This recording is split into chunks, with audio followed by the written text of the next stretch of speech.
Welcome back to Insights, where we explore the real stories that shape how we lead, adapt, and grow. Today's episode hits close to home.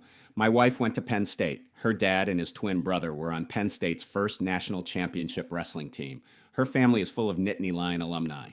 And one of my boys, Dylan, in a memorable moment for him, high-fived Coach Franklin before a game last year.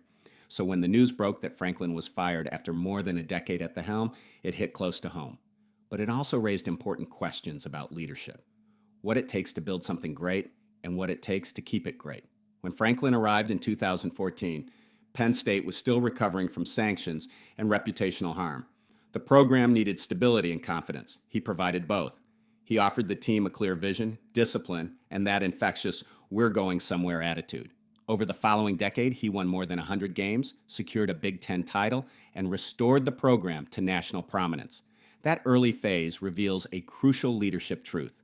Clarity and culture restore confidence. In turbulent times, people seek direction. Franklin didn't just coach football. He shaped identity.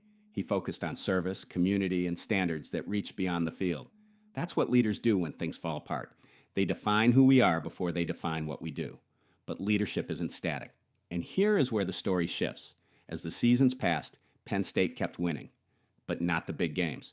The team was strong, yet often fell short against rivals like Michigan or Ohio State. That gap between great and elite can be fatal for leaders.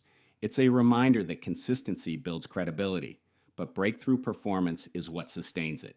You can't just maintain, you have to evolve. By 2025, the program that Franklin once revitalized started to plateau. Expectations outpaced results.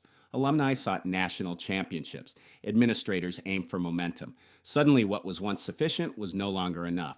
That's another lesson. Leadership success has a shelf life unless you keep reinventing yourself. Franklin's story also emphasizes stakeholder alignment. In leadership, it's not just about internal results. It's about external perception. You might be meeting your own metrics, but if those above you or around you change their idea of success, your position shifts suddenly. Even great leaders can be caught off guard when they assume yesterday's trust guarantees tomorrow's security. And then there's the human side of endings. When a long-tenured leader is fired, it rarely comes down to just one bad season. It's usually a buildup of small disconnects between results and expectations, confidence and communication, history and future. Great leaders plan the next chapter before others write it for them. So, what can we learn from this? Franklin's time in leadership is both motivating and sobering. He restored what was broken, built a positive culture, achieved consistent success, and represented his institution with charisma and integrity.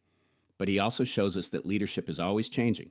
Expectations keep rising, environments shift, stakeholders evolve, and humility, adaptability, and ongoing reinvention are the only real guarantees in a leadership role. So here's the reflection. Are you still leading the same way you did when things first started going well? Or have you evolved with the game around you? If you'd like to explore how to keep your leadership relevant, adaptable, and aligned with changing expectations, visit thinknewamsterdam.com and schedule a conversation. One final comment to wrap this up. Thank you, Coach Franklin, for what you've done for Penn State and for putting a smile on my son's face during a memorable moment. We hate to see you go, and we wish you nothing but the best.